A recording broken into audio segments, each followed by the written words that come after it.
wish to know that there are 40 federal universities and state governments own 44 universities. Also worth noting is that if you take the global picture of private universities, you find that 23% of the world's total number of students that are enrolled in higher education are in private universities, and that comes to 35 million. For Africa, 41% of the total number of universities, private, are about 490,000 are enrolled there. In Nigeria, 45%, as we learned earlier, and about 140,000 are enrolled in the private universities. So look at these private universities. In the US, you have Stanford, you have Princeton, you have Harvard, you have MIT, you have Cornell, you have Columbia, you have Yale that Prof. Koji attended, in Pennsylvania. If you go to Europe, you have Central European University, University of Buckingham in the UK, Catholic University in Milan, and all of those. If you come to Africa, of course, you have a one and only Afe Babalola University there. You have American University in Cairo. You have Ashesi University, and all of that. I come to Nigeria. You have Caleb University. You have Crawford University. So let's come to the first part of this lecture. Is there a place for private universities in national and global development? My answer, of course, is unqualified yes, yes, yes. There is a place. So what are the reasons for my standing firm on that ground? There are several justifications, but I'm just going to give you 7 of them. If you get a copy of the lecture, you'll find expatiation of each of these elements. But on account of time, because we still have 2 more important activities shortly after this, that I'll just make a few statements on this. But I know that you know what the beefing up of each of this will be like. They are justified on account of their contribution to high-level human resource development. Like most people say, manpower. But I tell you something, maybe one thing you want to take away from this lecture, among others, is that the word manpower is not typically used in UN cycle, because the women movement, you say manpower. What about woman power? Woman. So the more favored or more current label is human power or human resources. So that's why I'm using it here, human resource development. So all our private universities, none of them are contributing to human resource development. And other private universities, the rest of the world. And the private universities provide very healthy competition for the public. So you send your child to a university in Nigeria, a public university, strike today, strike tomorrow, a 4-year program, you end up spending 6 years, 8 years, a challenge. So parents will want to get their children award to a university that is predictable in terms of the exit. So competition. And training of persons with better values. I interact with, I am affiliated with a number of private universities. I know that the students in the private universities have better values of honesty, of discipline, and borrowing the word of Dr. Chris Mayaki, core values. So when I go into a public university, when I was a executive secretary, and even after, you find that the students, they just walk past you, or even as an officer of the university, you are a dean or principal officer, the students will even want to push you off the road. But when you get to most private universities, and I want to tell you what I found when I got to Afe Babalola University yesterday and this morning. When the students are passing, they greet you. There's some courtesy. About students, I'm very proud of you. There's an ambience of civility here. And that's what you find in most even our private universities. And the private universities provide a model of university good governance and for financial autonomy and discipline of staff and students. God help you.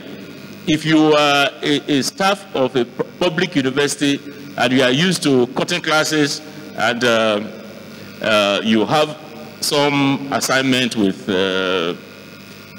outside the university, most times the lecturer will just go away and just tell the students, sorry, the class is postponed. Also, Rubuleye, I salute you, sir. Yeah. Sorry, I mean, say, sorry, the class is postponed. We are meeting tomorrow. Oh, sorry, sir, we have another class. That's your business. I'm coming to meet you at 12 to 2 tomorrow. So the lecturer goes out there. Can that be done in Afe Babalola University? Definitely not. It can't be done in the... You see, you have a contract. You have a contract with your students. You have a contract with their parents, which must be met. If for any reason you are not able to meet that contract, you negotiate it and just sort it out from start. So that is something that, and private universities have a way of exploring new grounds. There are several more that you're going to find in the full text of the lecture. Now let's go to part 2 of the lecture. Do they have continued relevance? Let's look at the global view. I put those same universities here, Stanford, Cornell, Yale, all of this, all of this. Look at all the private universities, as I said, 23% of the world's total. Are they continuing to be relevant? Some facts for you. Did you know that 62% of the G20 leaders, the group of 20, the most developed in the world, if you assemble their presidents or prime ministers today, gather them here in this hall from 1995 to 2017, put them in this hall, 62% of them attended or are working in private universities.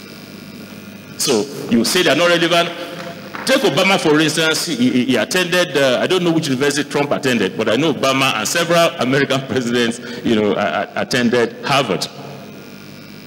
The Nobel Prize is awarded to somebody who has made very distinguished contribution to science, physics, chemistry, economics, economical sciences, medicine, literature, peace.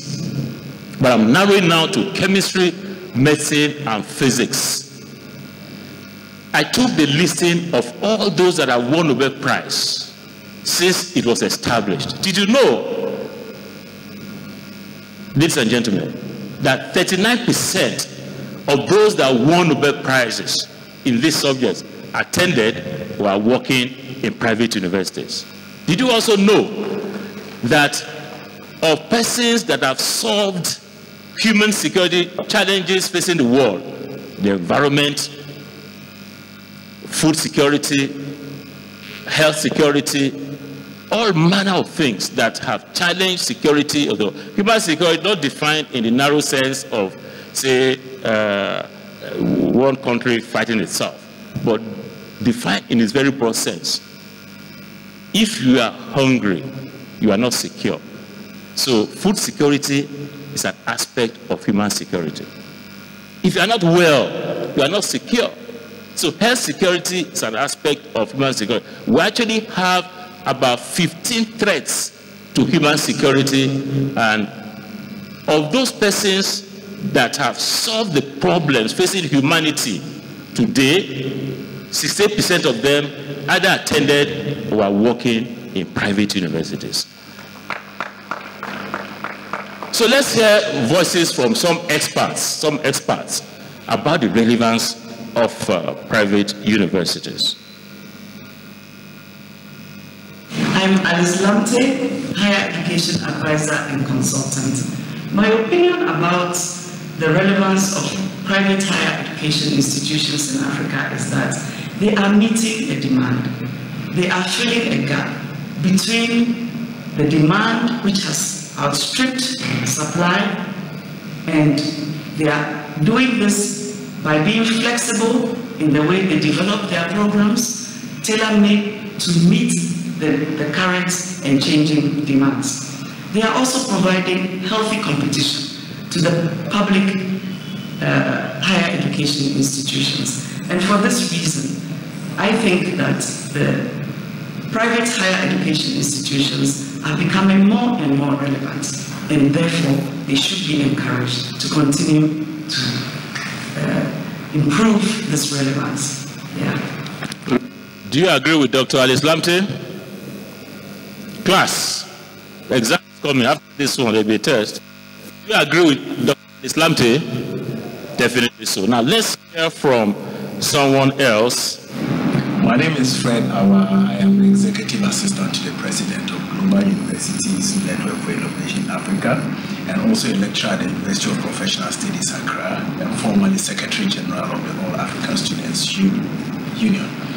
Regarding the issue of the relevance of private universities in Africa in contemporary times, I think that a number of merits come with that. The first is that a number of the public universities in Africa are not able to absorb the teeming numbers of students that come from the senior high schools. So private universities are a great substitute that absorbs the excesses. Number two, with private universities, the teacher-student ratio mostly is minimal because they do not absorb so many like the public universities do. So in the long run, there is some level of quality in education emanating from the private universities as opposed to the public universities. I also think that the issue of security on campuses, the private universities are better. I can give two examples from Nigeria and Ghana. You take, for instance, Crawford University in Nigeria. Students do not go out after a given period of time unless with the express permission of the management of the university. It is so with the Valley View University in Ghana too. So I think that we can never underscore the relevance of private universities in Africa. They are very important and we need to encourage them. Thank you. Thank you, Fred. So let's hear the last perspective from the Secretary General of the Association of African Universities. I'd like you to listen to a